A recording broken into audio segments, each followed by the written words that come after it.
Hello, and welcome to another episode of A Bell Chimes. I'm your host, Morgan, and returning for his second guest spot is Ben. Welcome, Ben. Hello, Morgan. Good to be on again.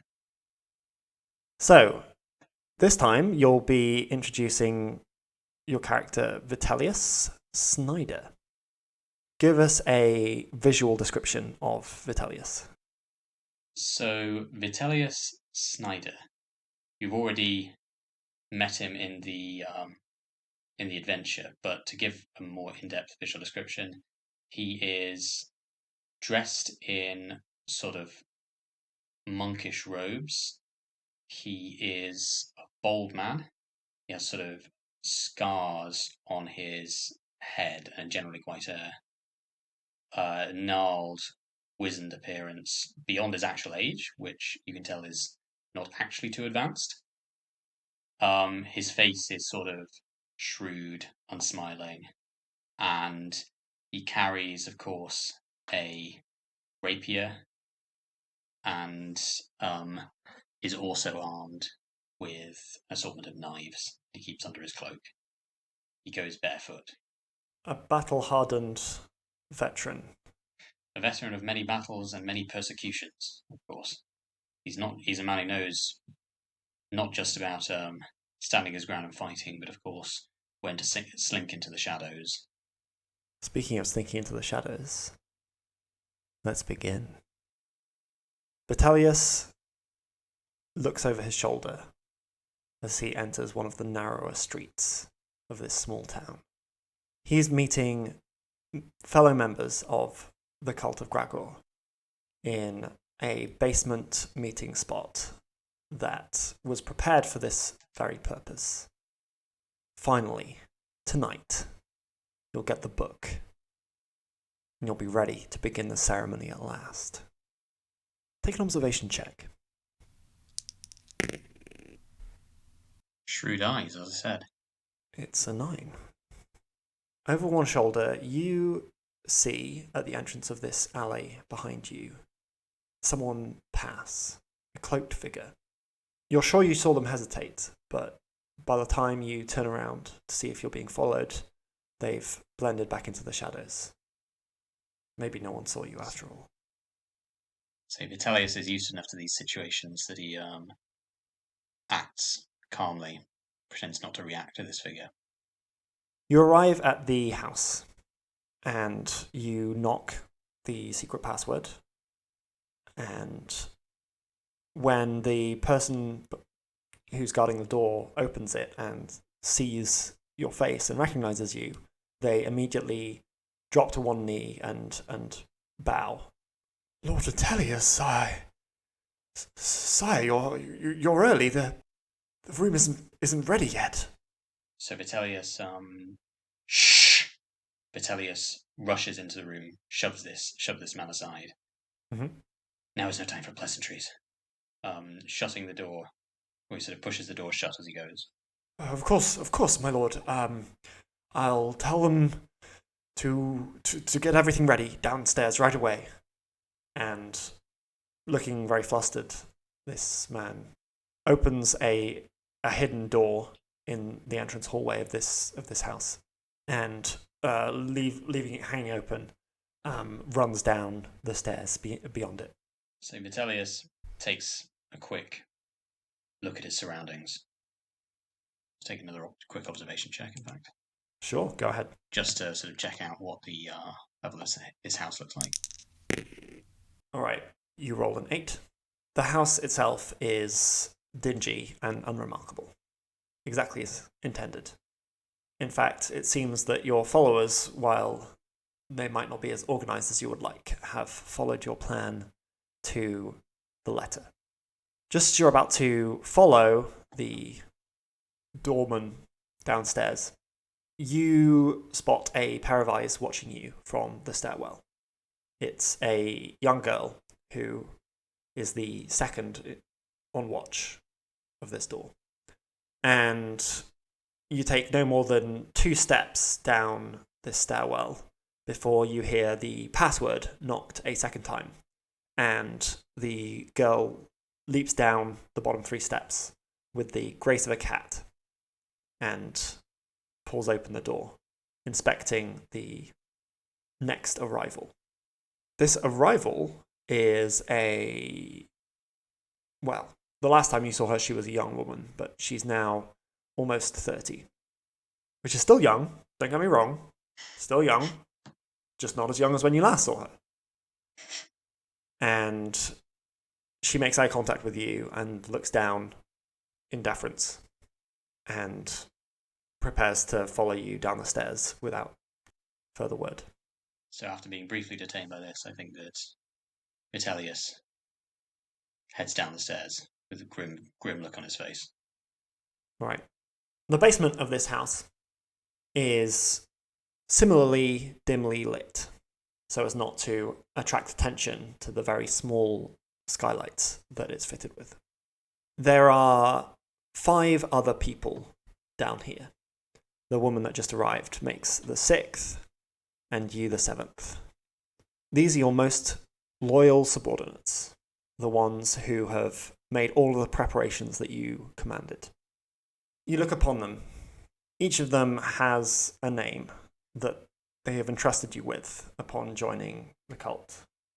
And in exchange, you've given them the names of the spiders that are your constant companion and source of inspiration. By the door, to either side of you as you enter, are Wolf and Crab, both of them fearsome warriors, having almost as many scars as you do yourself. The woman behind you is Orb Weaver.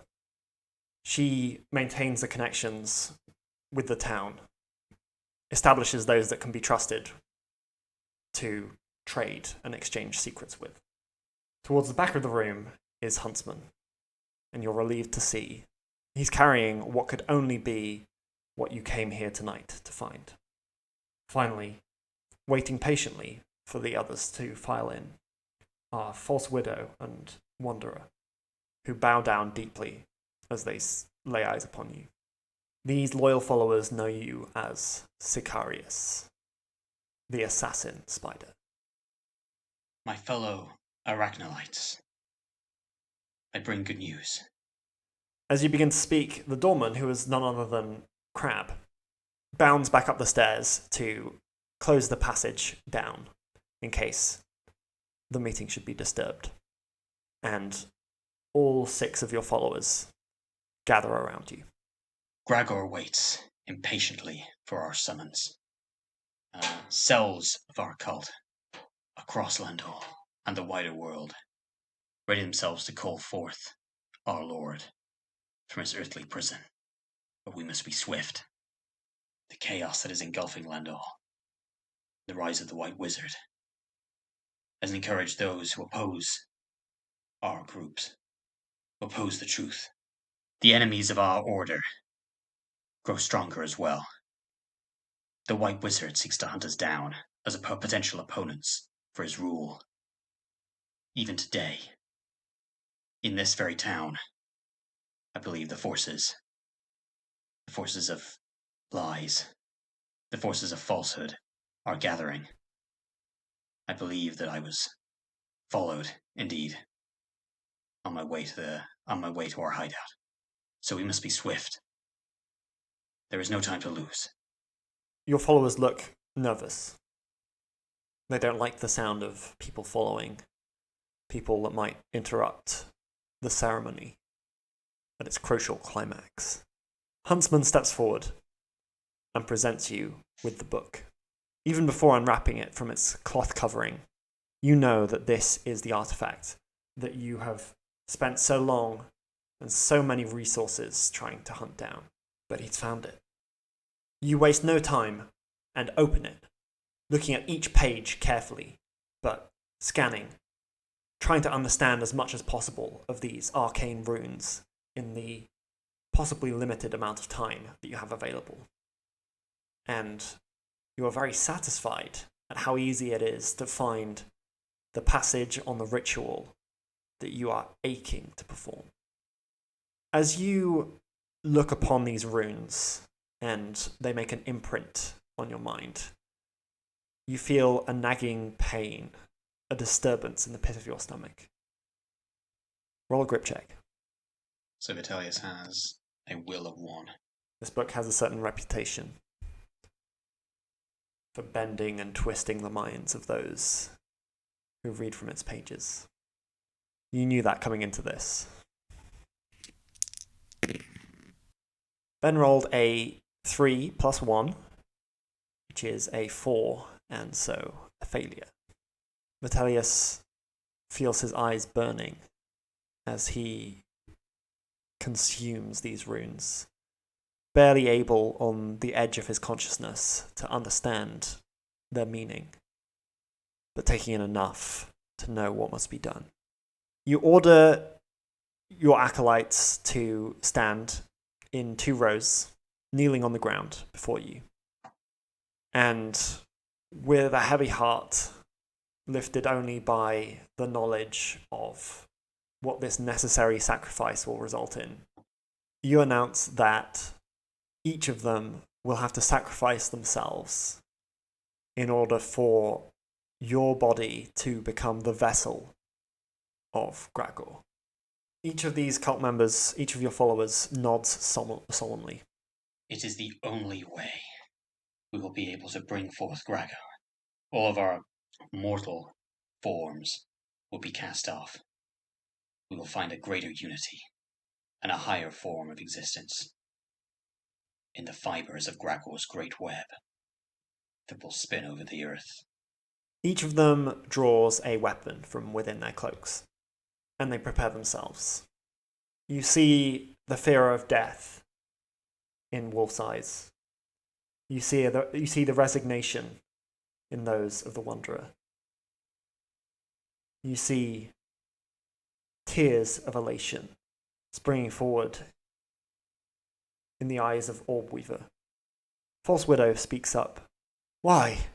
Why do I have to give my life? Why shouldn't I be the vessel? It is chosen that I should be the vessel. Have you received the words of Gregor yourself? Have you received the mark of the spider? And then I suppose that maybe he pulled aside his cloak to show his sort of collarbone, where he has scars in the shape of a great arachnid, sort of running from his running across his chest. Whoa, that's so cool. And it appears to be something organic that is unclear whether it would have been cut in deliberately. Whether I think the claim would be that he received this mark after a vision. Yeah. I may not have suffered like you did, but I've worked harder for this than anyone else here. Hey! Shut up! I've given so much for this cause. I won't let you take this away from us, False Widow. No! I want to be the vessel. I won't give up my life unless it's for that. You have given up your life already, says Vitellius. And I'll take a wit check to lunge forward and stab.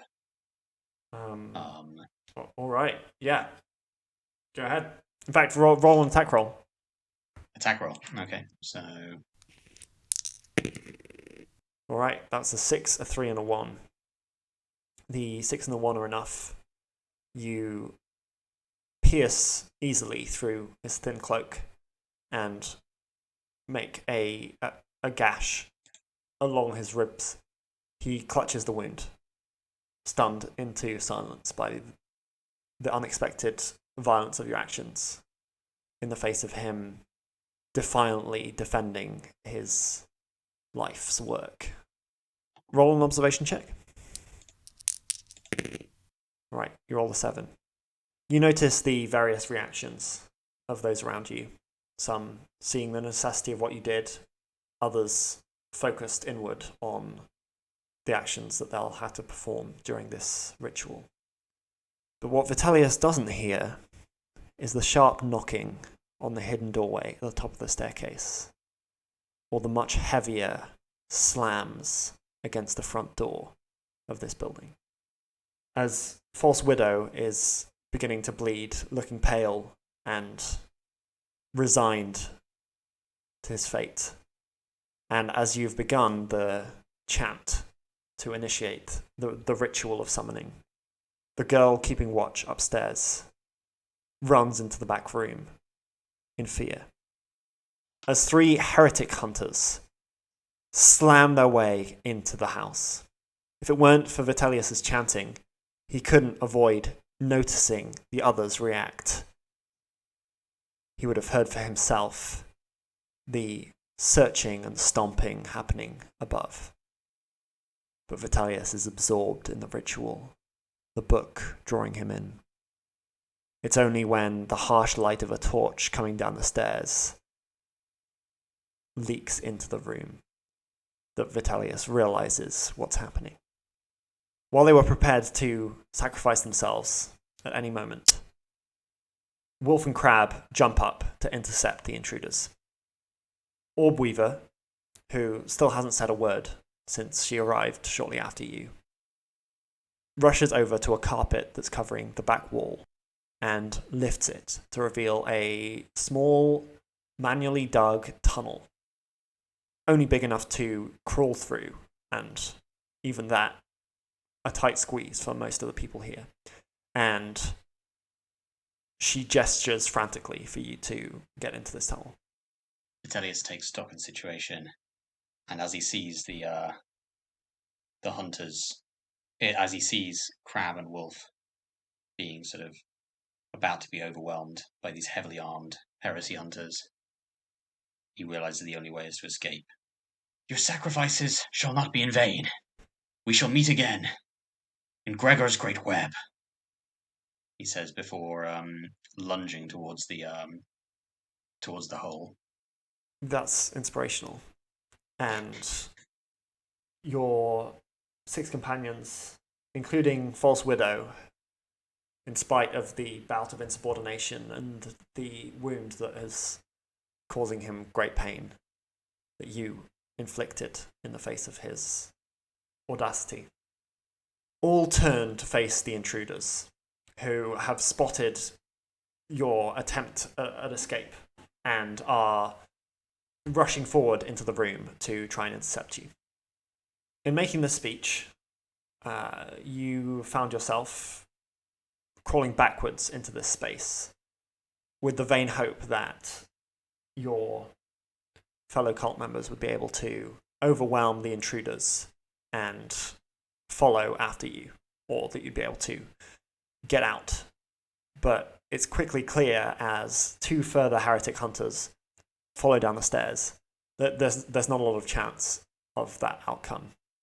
You watch Wolf and Crab fall first, but not before taking out the first 2 heretic hunters to descend the stairs. With the 2 brawniest warriors downed, False Widow and Wanderer are the next to face their fate. And Orbweaver and Huntsman, more studious and social by nature, not accustomed to having to fight, and only doing so when strict necessity demands it, are the last to stand with their daggers outstretched, facing their fates. So Vitellius, looking down from this scene of carnage and destruction, sees the book in his arms and feels its power coursing through him. He opens it, frantically looking for any sort of guidance or incantation through which he might use Graggle's power to avert this situation. You leaf through these pages, and you have no way of directly reading the spells. You can only let this arcane language and ancient magic pour through you and give shape to the sounds that it draws forth. And you stop at the first page that feels, if you can even work out what the feeling of this magic means, that feels like it might be doing something. And you spit out the vowels and the consonants, some of them alien to your mouth. as quickly as you can. Okay, shall I give that a go? Oh, yeah, sure.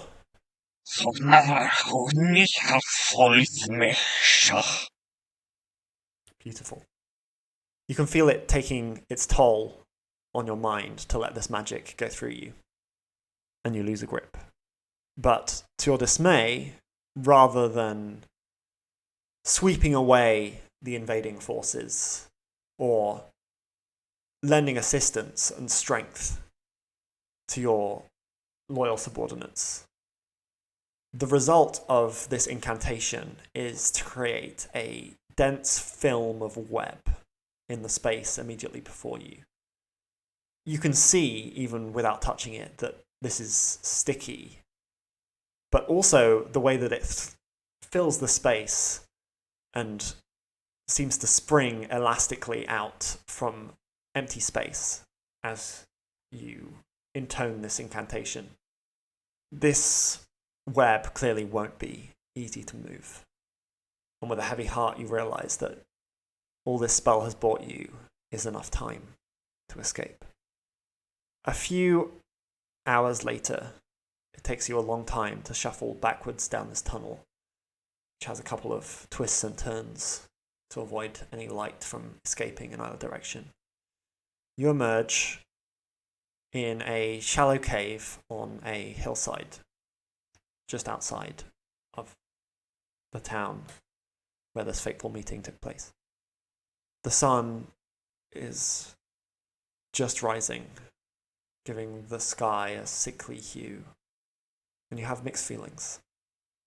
You look down at the book in your hands, all that remains of your crew, of all of that hard work, but maybe it's all that you need.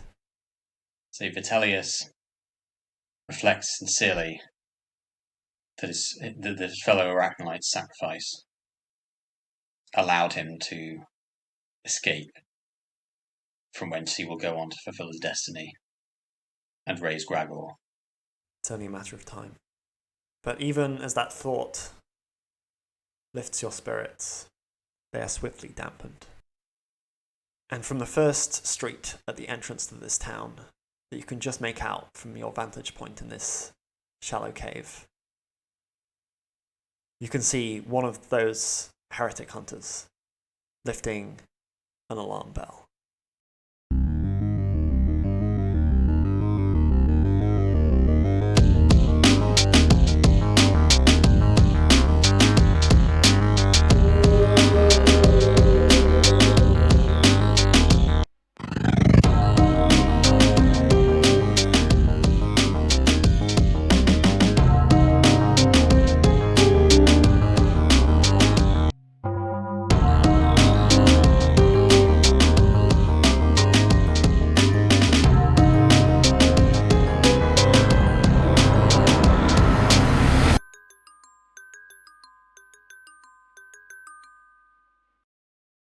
So, Ben, you remember exactly what was happening last time. Why don't you give us a recap? Let me think. What exactly happened last time? Well, I believe when we left off that the party had been confronted by an elder of the local village who demanded that the crypt diggers be prevented from taking over the cave that they just explored and exploiting its be prevented from exploiting its natural resources in the form of reverse honey, which has applications in the mining industry. The crypt diggers have been are heading back to the cave, accompanied by some men from the local village, or a man from the local village, who has experience in that industry, and therefore will be able to advise on how to make best use of the reverse honey. And that man's name is Bob. Alive Bob, as I recall. Bob. And there may or may not be a dead Bob. There's a missing Bob. Well, yeah, I mean, but There's a this missing Bob Bob is certainly alive. who we're fairly convinced is dead. Certainly. So, the party that has returned to the cave following the now well-established trail of the acidic wolves consists of Stephen DePretis, Anchor, Caradon, Gespenst, Victor Von Thorn. So, No, Slimy's not there. There's no Slimy. R.I.P. Vitellius Snyder and Bob, Live Bob, as you've taken to calling him, not having bothered to ask any further details of his identity. And so we find ourselves once again at the entrance of the cave. So, entering this cave system, why don't you all make an observation check? Oh, Observation. I have failed the observation check. Sorry, guys. Nailed it. So, to summarise what just happened, Victor Von Thorn rolled a 5. Caroline Spence got a successful 9. Vitellius got a 7. Bob got a 2. Stephen DePretis got an 8. And Anchor got a 4. So, yeah, Caroline Spence leading the way, as he would claim he always does. That's true. Mm-hmm. Leading the charge. He hears the chorus of howling from before, but way deep in the cave, and it doesn't sound like they're howling at full throttle. It sounds like they're. Imagine that a children's choir has showed up at your doorstep, around the festive season, but it's like one of the quiet bits, and also you're at the other end of the house. And they sound like wolves. Oh, guys, I can hear a children's choir, but only the quiet bits. Oh, yeah, all right. I guess I'm deaf. Yeah, I tend to ignore children. I know it was evocative. I know. So what's the plan? It's kind of creepy that we can hear children. Or you can. Yeah. They're not children. Oh, they're wolves. Yeah. It's the wolves. Sorry. Oh my god. Oh, God. I've made that mistake once before. You only made that once. Wolves in children's clothing. Yeah. Well, we should probably try and find a way to the goo, reverse honey, which sort of avoids the wolves for now. All right. We can kill the wolves later, I guess, And the children as well. and the children just in case. Belts and braces. Just to remind you, since it's been a while since you were last here, and the listener may have forgotten since I've only described this in an audio medium. There are 3 entrances ahead of you, and you, through the first 2, the left-hand one and the central one, you can see the glow of this yellow goo illuminating the deeper regions of the cave. But you know that the central passage leads to a ledge, which allows you to travel deeper into the cave in another direction. The right-hand fork is a ever-narrowing crevice that you know ends up in a man-made section of this cave system. But that part was very narrow, if I remember it right. Indeed. Mhm. You've established that it's too narrow for Victor Von Thorn to get through easily with his armor on. And I'm just too broad, bruh. But Bob is also of a broader stature, so he might also struggle. Jim Bros. Okay, so were you able to Can't just? we just go to left? There is what we can see the goo, literally. No? Yep, but that is a ledge, which might be difficult to climb back up. Maybe. True, but we got rope. So if we, I'm an expert. Right. Which direction? So the children singing is from just wolves. generally deep in the cave. Yeah, it's echoing enough that it's not clear exactly which But it direction is it's coming wolves. from. We should- But they're singing Mariah Carey. I wish All it they could want be for Christmas is me. You have to eat. I'm just what Mariah Carey was singing about. Specifically me. Cannibalism. Yeah. Did it sound like they were coming from the middle one? Because I feel like I seem to remember that didn't have too many ledges. Maybe slightly. Let's just say it's echoed enough. Like it's the sound is distorted enough that it's not like immediately in the chamber below this ledge. Right. I feel like whichever way. Go to the chamber. We could go into the chamber and see what's in the or below the ledge. Yeah. Let's scout it out. Okay. All right. You don't bother with a mirror this time. You know the perils of this cave, and there's enough light to see by when you approach. So, are you going to the left-hand one? I guess you might fan out. Who knows? No, we're going to the left-hand one. All right. You're all going to the left-hand one. It's decided. Look, Bob, here's all your reverse honey. That stuff's disgusting. So, what do you say it could do? It could. I thought you knew. I thought you were a minor. I'm a full-grown adult, Harv, you know. Terrible joke, Bob. Terrible joke. I thought you were in the mining industry. I thought it was pretty good. Well, of course, and you told me that it had some kind of acidic properties, but what exactly does it do? Doesn't it? Well, imagine honey, All right. like the reverse of that. Yeah, no, I'm not following. Oh, it's just very corrosive. Yeah, but doesn't it like And only dissolve some heat, stuff? Like some rocks don't get dissolved.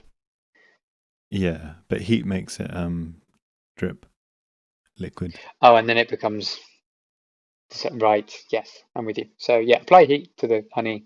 You got yourself some acid, and you're away. Just a question. Honey is acidic. How come the reverse honey of yellow goo is acidic then? Ooh. Take it up with my I think, lawyers. I think the reverse honey came from. I don't know if I should do this in character as well.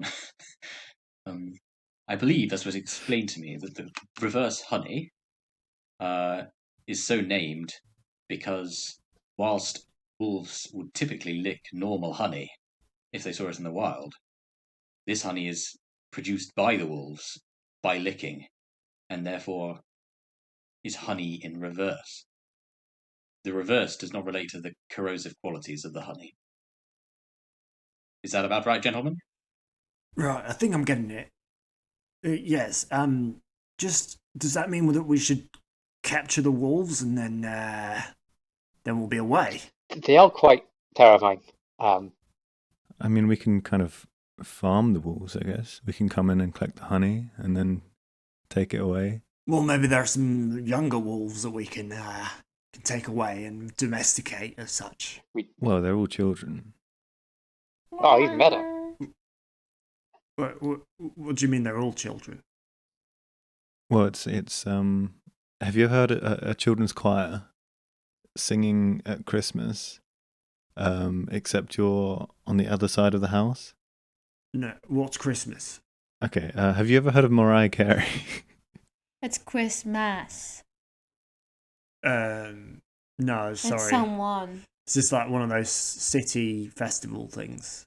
No, it is Christmas.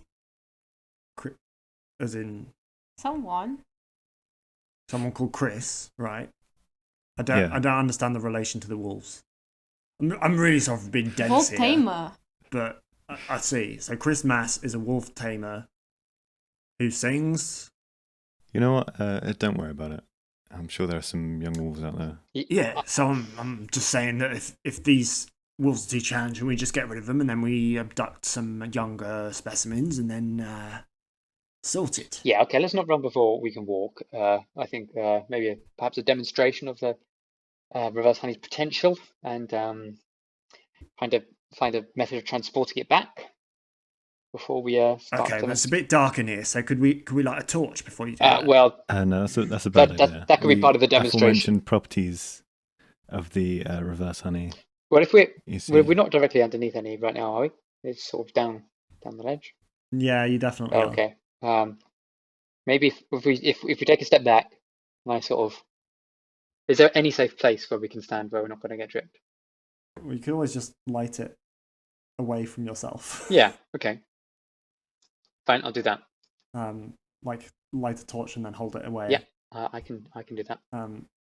You move back into an open area of the cave, and Victor steps out into the open and lights a torch. And the effect is the familiar one. After a few moments, a drip of much less viscous liquid drops down from the ceiling, and this time lands directly on the torch and narrowly misses Victor's hand as it splashes, and corrodes a hole right through the tarred wood. Yep. Well, there you are. That's enough. I quickly put it out. I've always been told I have beautiful hands. That was nearly a tragedy. Right, I see. Yeah. Good thing we're very careful in the mining industry, famously so. Yes, you're going to need lots of canaries for this.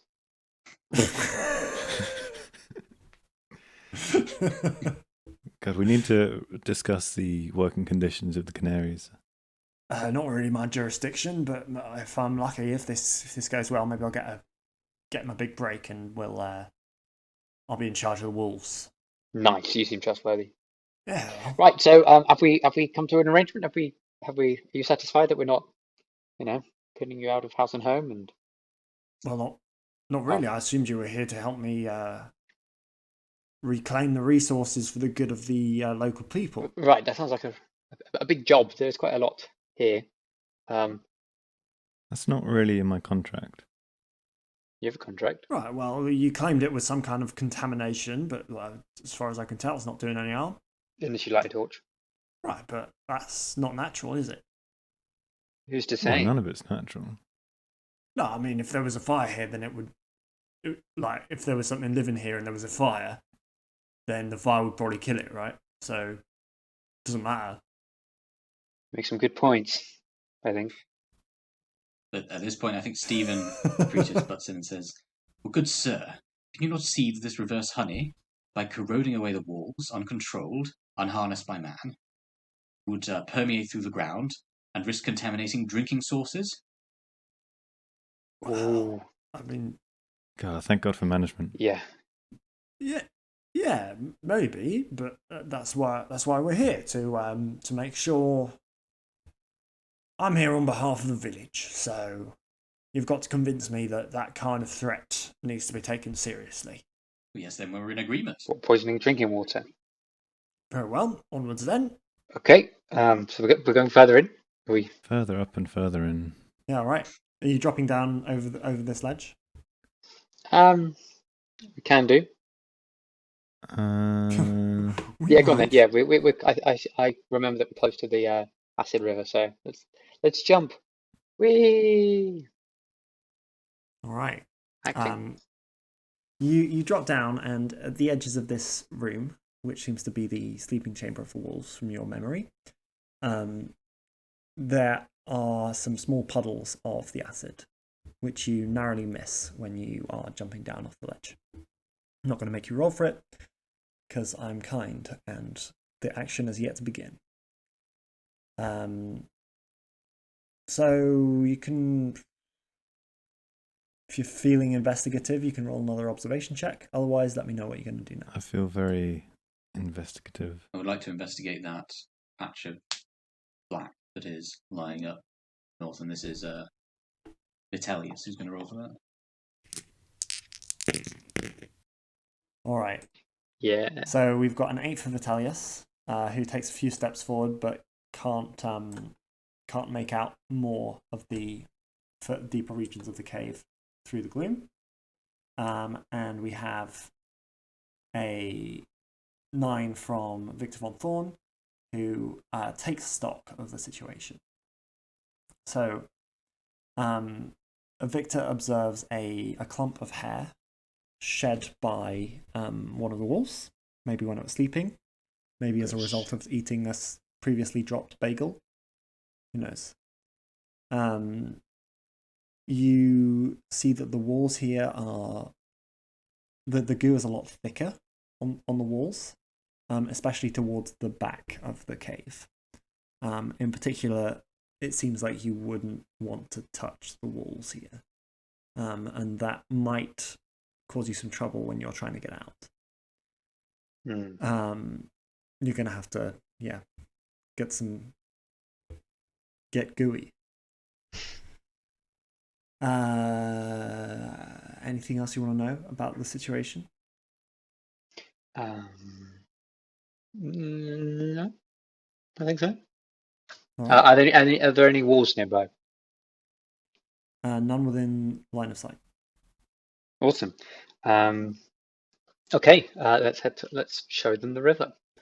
Take me to the river. Party continues to move forward. Bob trailing at the back. Anchor leading the way. Got a nice little formation going. That's just incidental from how I've arranged the tokens. And you arrive at the river at last. You're seeing it up close for the second time, although the first time it was only Anchor that got a good look at it. Just like the pool that you encountered earlier when you were with Mabel and Harold, this stream is crawling with the so-called wolf fetuses, these half-formed creatures with some visible bones, but whose body is mostly composed of slime, which are forming trails in the slime. To the left, there is a pool of darker, kind of orangish goo. That's this to your left, which seems to have some remnants of various bits and pieces, possibly of bones. It's not really clear, but there's lots of little tiny chunks in there.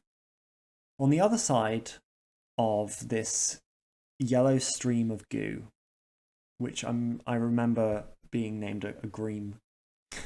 Oh, got it.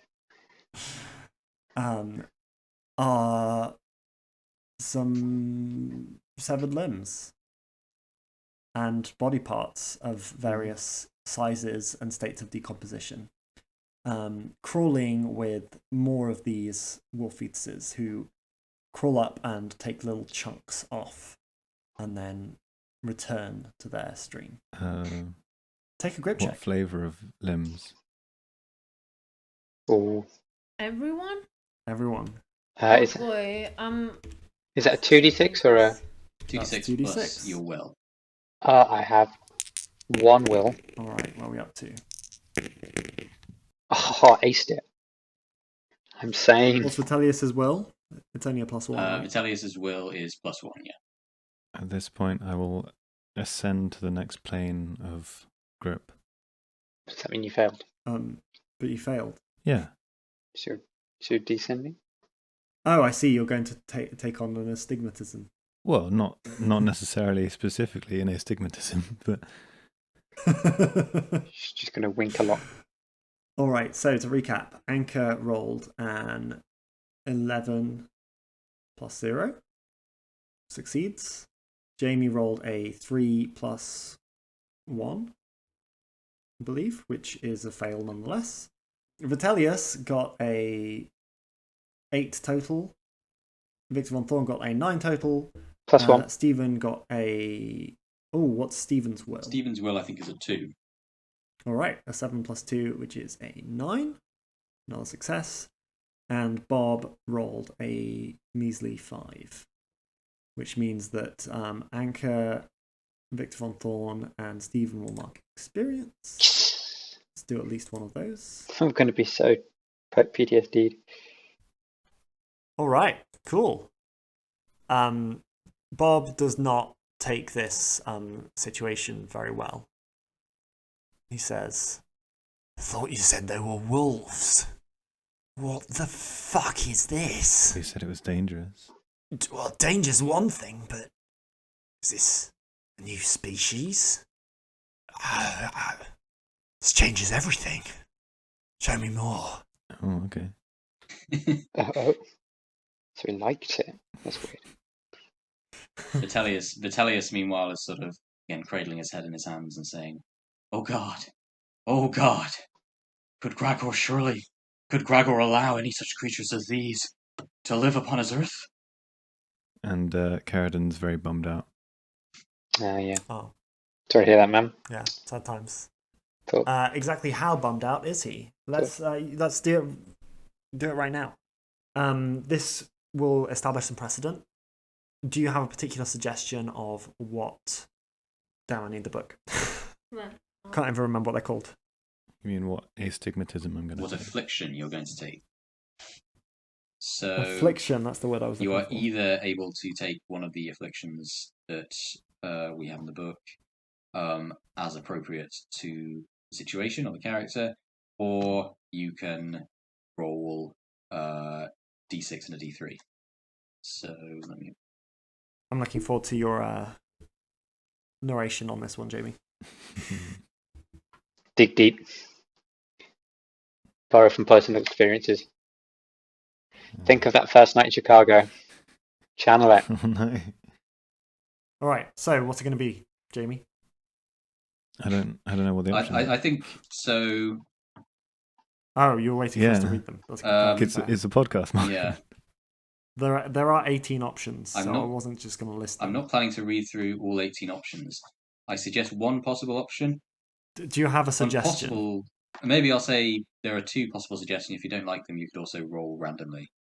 But I have Horde Lust, which is a character flaw whereby the Crypt Digger develops an unhealthy love for golden treasure, sometimes called dragon sickness, characterized by selfishness, mercenary behavior, and avarice. So the basic result of that will be that your character develops an unhealthy love of treasure, and in a situation where they might choose between an ally or escaping with treasure, or I suppose choose between longer term consequences and obtaining treasure, they will obviously take the treasure, or at least will face very severe odds to not do so. That's one suggestion. Another one that I think is interesting would be Feasting Dreams, whereby the Crypt Digger develops persistent, harsh, and terrifying nightmares. Regenerating vigor or grip Oh, from do that one. sleep or rest will require a successful will check, rather than just happening automatically. Do either of Alright. those sound to your desire? I mean, Horde Lust would be in character. Hmm. You don't sound sure, though. When do I ever sound sure? Do you want to roll the dice, Jamie? You can take the mystery box. If I've learned one thing in my life, it's that mystery boxes are usually bad. What's in the box? You want to know, don't you? What's in the Oh, box? no, not again. Box! No, I'll take Horde Lust. All right. Or lust it is. You are now reset to, I believe, 10 grip. So gripful. Oh, such a grippy let's get carried on. motherfucker. Do-do-do-do-do-do-do-do. Bloop, bloop, bloop, bloop, bloop, bloop. And that goes under advancements. I'm advanced. So, you've been confronted with this horrible situation. I mean, what flavor of limb is it? Oh, think it might be cranberry flavour. Do you have a taste? I prefer raspberry. Yeah, but you can't be sure unless you taste which flavour it is. Okay, everyone, let's take some deep breaths. You know, they're just severed limbs. They can't hurt us physically. Now here we are at the Acid River. So yeah, this is where I guess you get most of your product, Bob. Yeah, I suppose it would be, yeah. But do these strange goo creatures, do they, do you think we could easily filter them out? I I don't think we had that's too much my trouble. problem to deal with.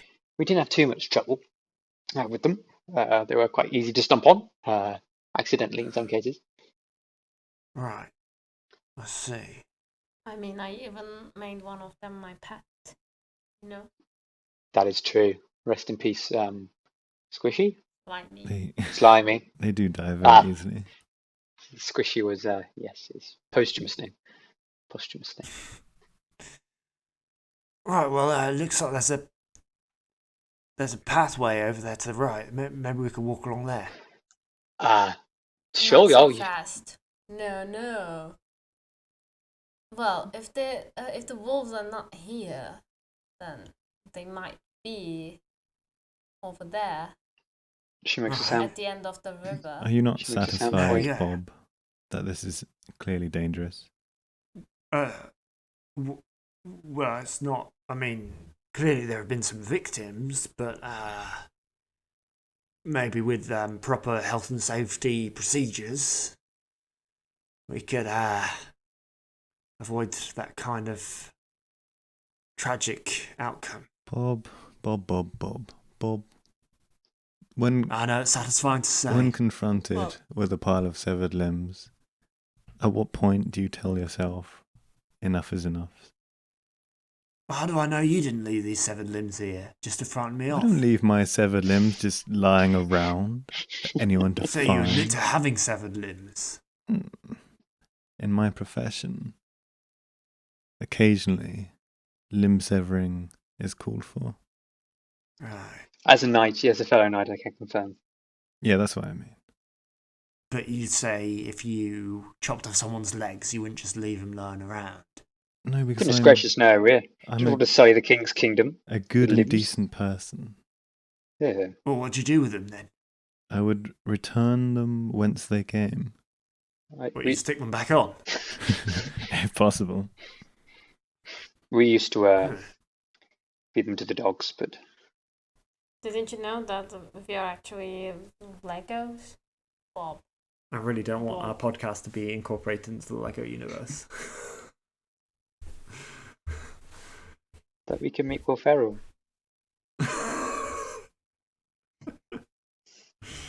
Everyone's dream. Yeah. Okay, so maybe heading directly to the wolves is a bad idea.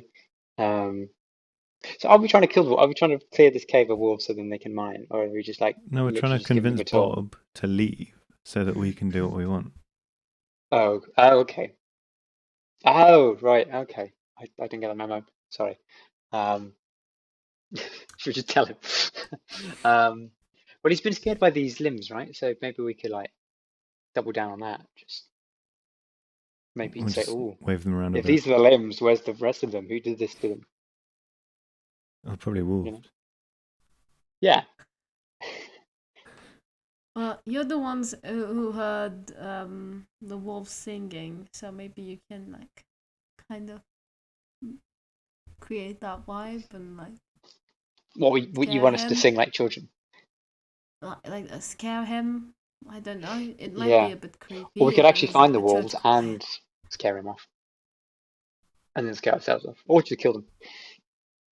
What's this clandestine meeting that you're trying to have without me hearing? Sorry, my good man. We were just trying to discuss the safest way forward for you. Which is We- backwards.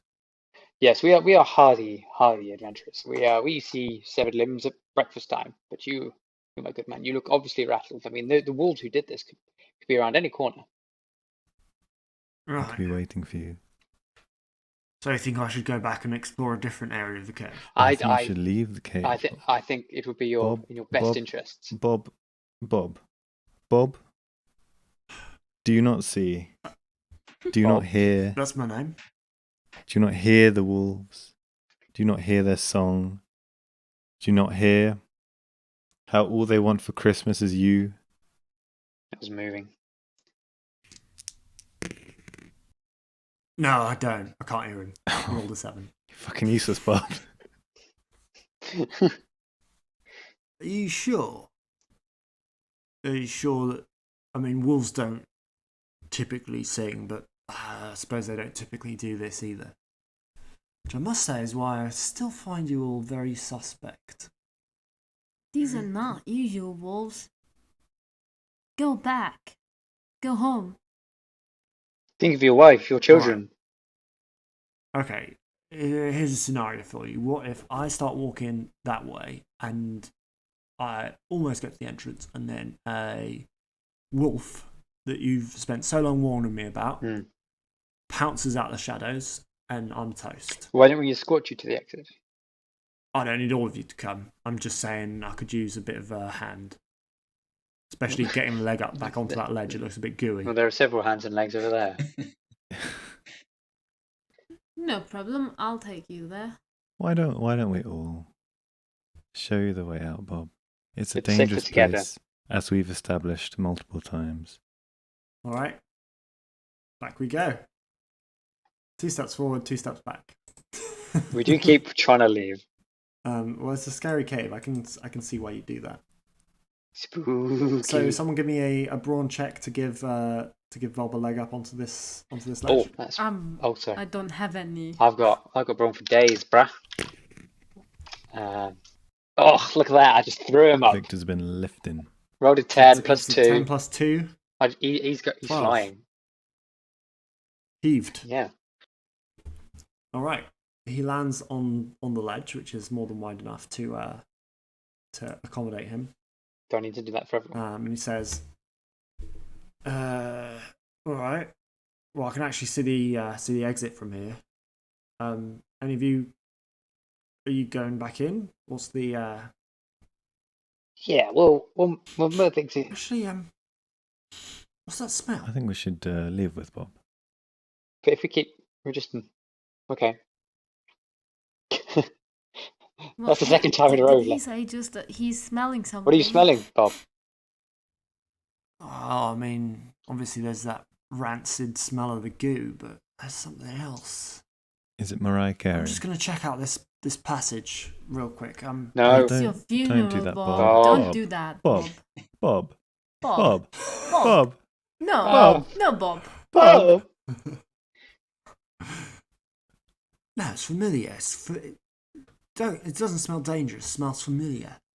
Well, familiar can be dangerous. Hey, Victor, give me a leg up. What's the statistic about how many people are killed by someone they know? 7 plus 2. Jamie's going up. I mean, Caroline's going up.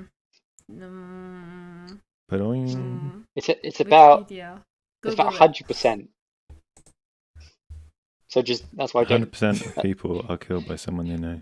That's why I don't know anymore. That doesn't That's make why. sense. That would leave In one this person. universe, yes, that's the situation. And then they And- kill Sorry. themselves. Yeah, that's the plot of Highlander, right? Know They were thyself. the only person to ever truly know. There can only be one. All right. Victor gives a hefty leg up to Caradon Gespenst as well. And Caradon draws his sword Kills Bob. to protect the mighty alive Bob.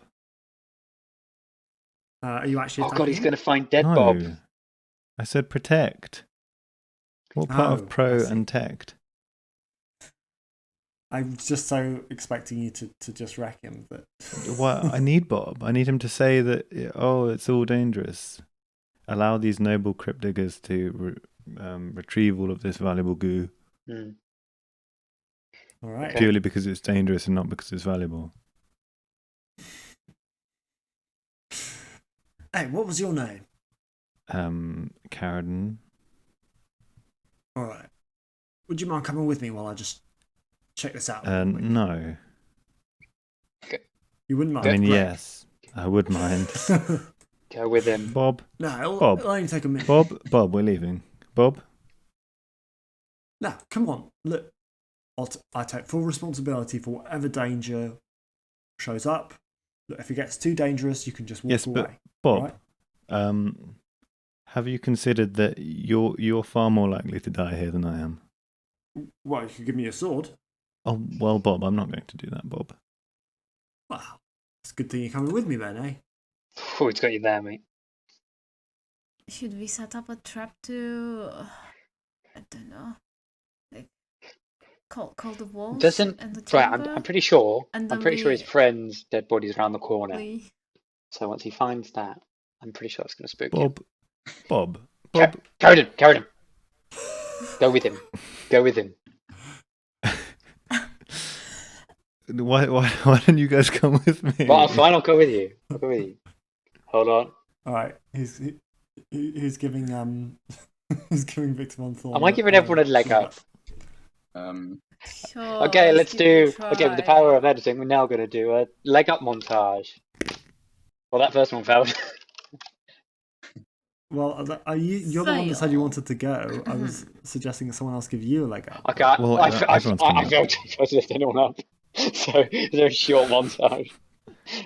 Too many legs. Imagine the Rocky montage where he falls down the steps. Okay, I can try. I don't have any brown, All right, let's do at least one of those.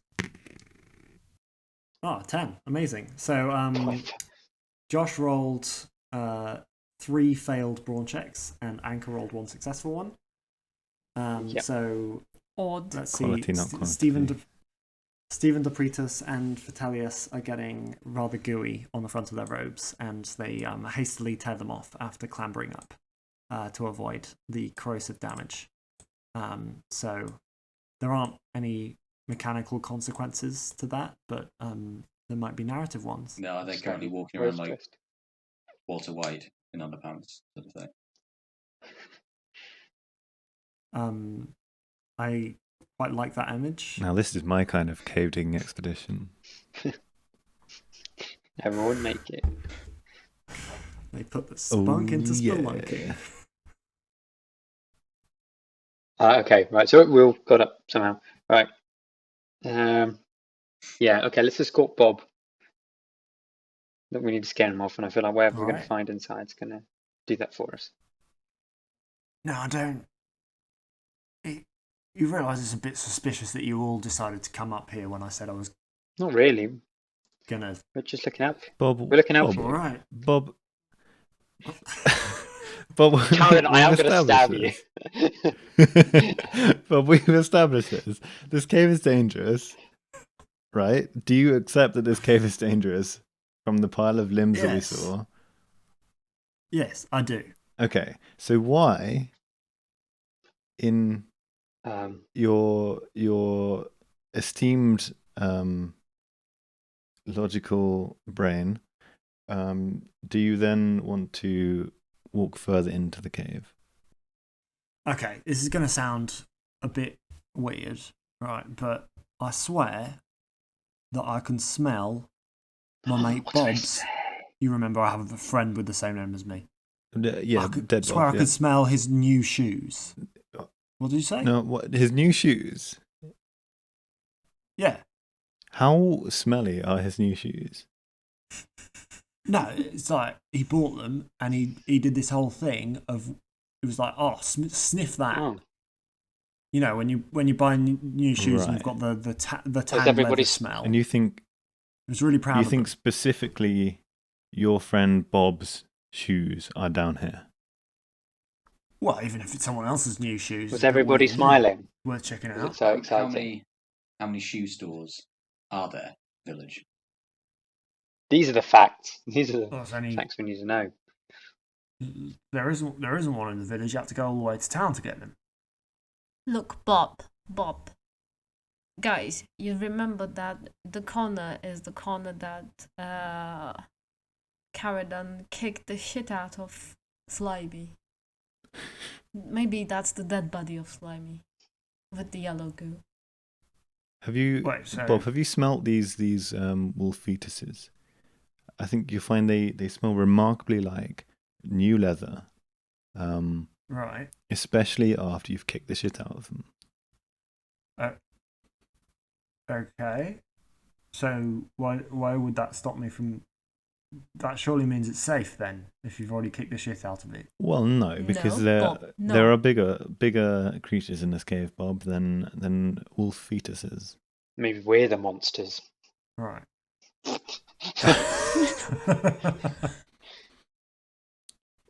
Bob, do you remember when I told you about your friend and how he's nowhere near here?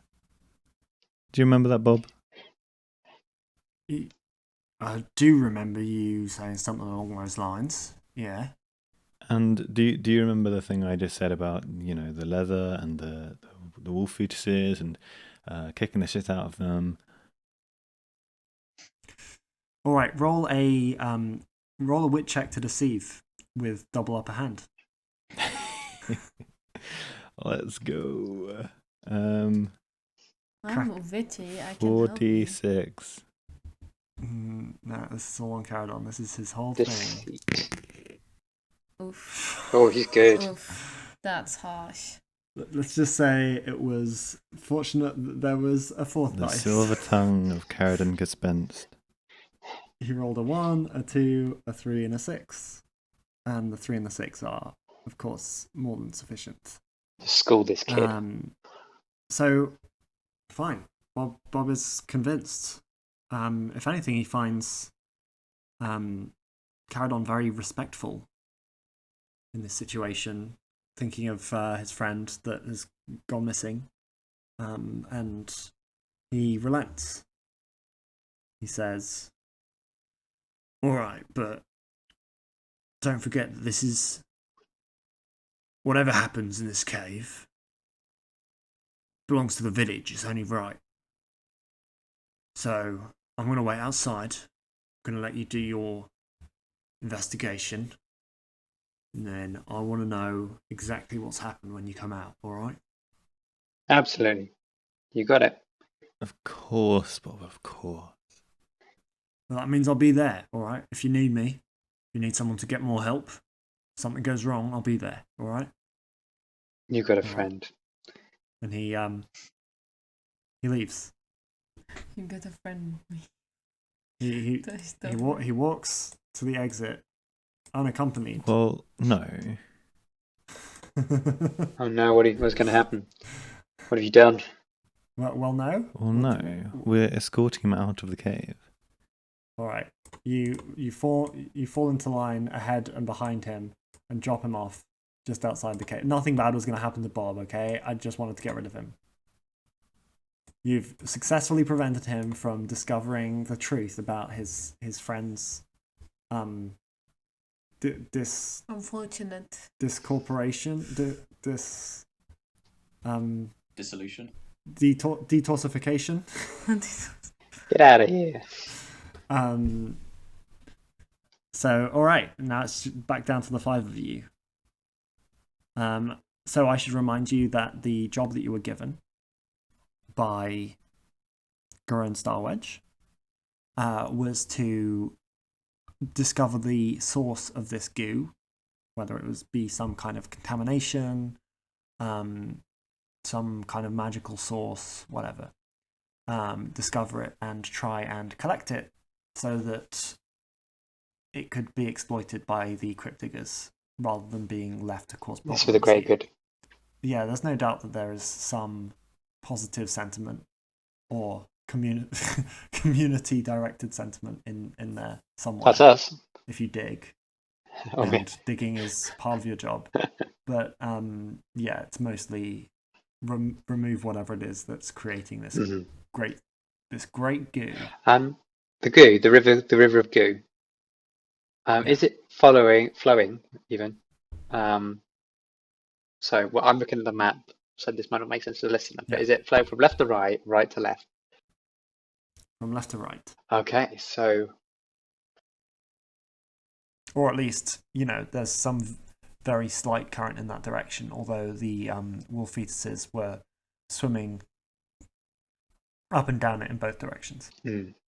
Can I roll a vet check? Because I was the one who had a closer look at the first time, and the second time was also pretty clear. Sure. Maybe we can. I'm trying to remember if I saw like a hole or something. I don't know where that goo is coming from. All right. Let's have a look. Oh, too bad. You rolled a 4 plus 3, which is a 7, which is a failure. No such recollections. Or it's just a reverse success. A reverse success. Like reverse honey. Yeah. The most delicious kind. We've been to everywhere in this cave, right? We've seen everywhere.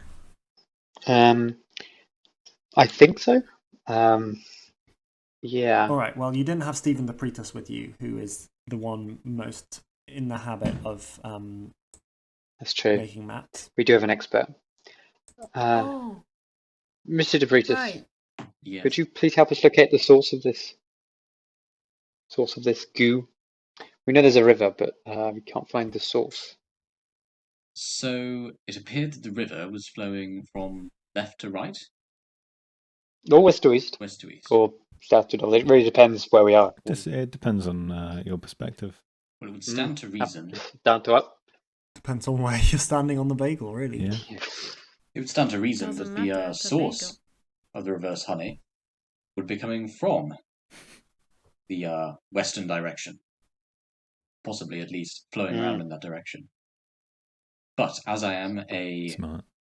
cartographical connoisseur, as you have described me, how about we...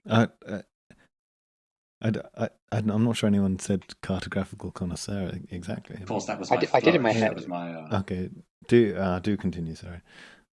My favourite approach to these sorts of scenarios is to draw a sketch map. So, how about and he gets out a piece of slate. He says, with this, the most rational of writing implements for crypt digging, shall we draw a map of the cave from what you have seen so far? Yeah. All right. Well, Anchor was the one that pieced together the general shape from previously. So let's see how she does. Describing this, I guess. Oh boy, can we roll? Can I roll again? This Nope. is so bad. So, So I remember these two. she rolled a 4+3 again, by the way. Ouch. So Anchor provides a sketch. It's pretty low in detail. Vitalis is able to contribute a little bit more, but it's still not a particularly detailed map for the purposes of identifying the source of the goo. So, what's Stephen's judgment? Well, it would appear, from the looks of this map, I suppose that actually Stephen should probably do a wit check just to see what he can deduce. Right. Stephen's wit is 1. You did it. An 8+1. That's a 9, and that means success. So, it would appear from this sketch map that we have just drawn out using the information you've provided me, there is one large area of this cave to which the others seem to lead, but you have not yet explored. And it would be a good bet that that is where you'll find something that may reveal the origins of this reverse honey. Allow us to get at the source and become filthy rich. Yeah, the man's a cartographical connoisseur. Did you go into maps for the money? For the bitches.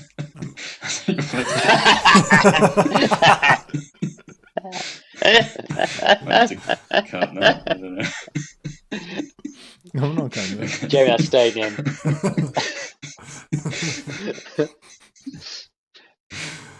Excellent. All right, all that remains is to plan your trajectory. Isn't that like, so we go up the middle passage, don't go down the ledge, and continue on a bit, and then we go to that chamber with like the rock fall, and then instead of going down to the man-made bit, we go up. Is that the bit we didn't do? Sounds about right. Seems that way, gentlemen. What a succinct plan. And with a sinking feeling, you Oh. proceed on your way. I should say, To think the audience get this for free. I will say at this point, Vitellius has not been saying very much, but what he has resolved to do is restore his mental health, as his grit was currently sitting on 1. Vitellius is going to take a consequence, an affliction.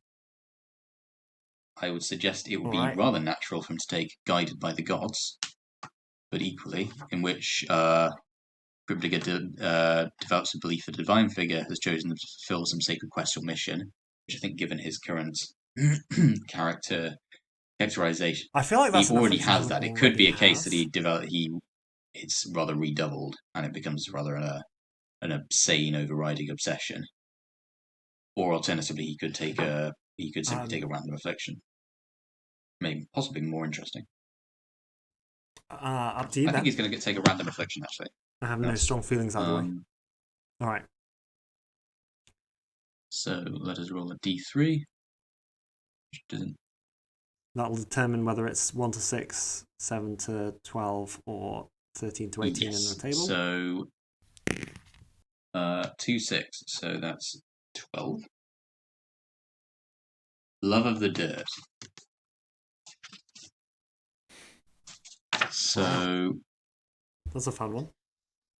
so the cryptic develops a hatred of cleanliness and order, refusal to clean, and a love of wallowing in dirt, filth, blood, slime, the crypt's other unclean elements.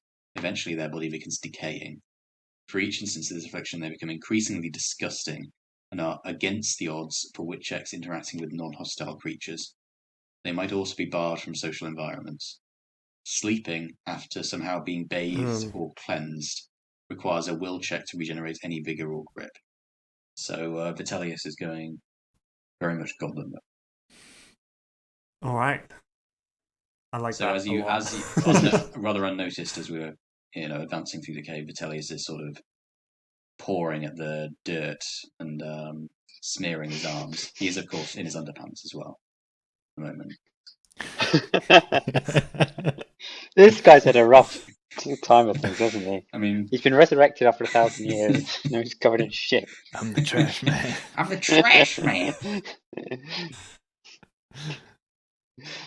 You know what? In fact, while no one was looking, while you were standing at the stream before, Vitellius grabbed a handful of the of the slime from the darker pool, which had all these little bits and pieces of bones or other lumps in it, and stuffed it in his pocket, and has since kind of smeared it over his clothes to try and like blend in with the environment. Having found himself in this cave system, which he previously strongly associated with the worship of his god, the only rational conclusion he could come to was that it was the will of Gregor that things should turn out this way. I must be beautiful for Gregor. I must be beautiful, he says as he smears himself with the sort of dirt and the blood. Do we notice that? You start to now that Bob's left. Okay, I might just ignore it. I don't really feel like I'm ready to deal. I don't think I've got the emotional intelligence.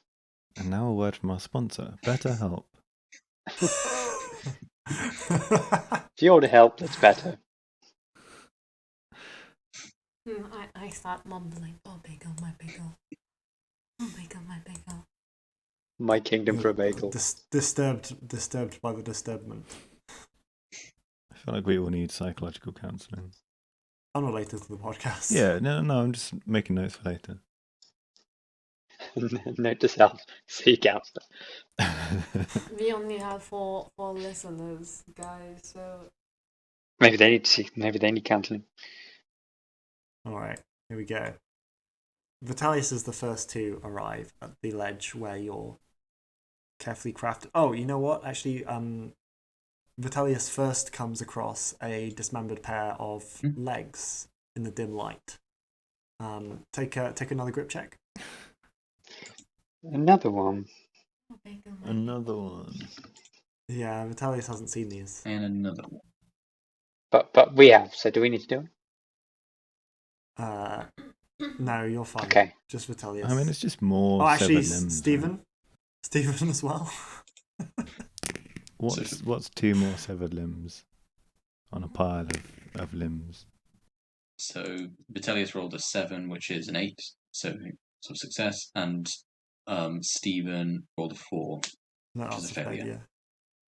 Also a failure. Both failures.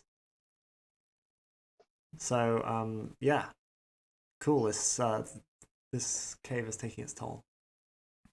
Don't go in caves, kids. Not least because the harmonic whining and howling of the wolves now becomes audible to everyone. And Vitellius is the first to see these 4 wolves lined up, facing upwards into a larger chamber beyond. You see them quietly singing, for want of a better word, towards some kind of creature deep within. And you know there's a creature there because there is this profound rumbling echoing around an undertone over which these wolves are harmonizing. The mother girl. The Mother Goo. Mariah Carey herself. You know what? Roll for initiative. What a cliffhanger.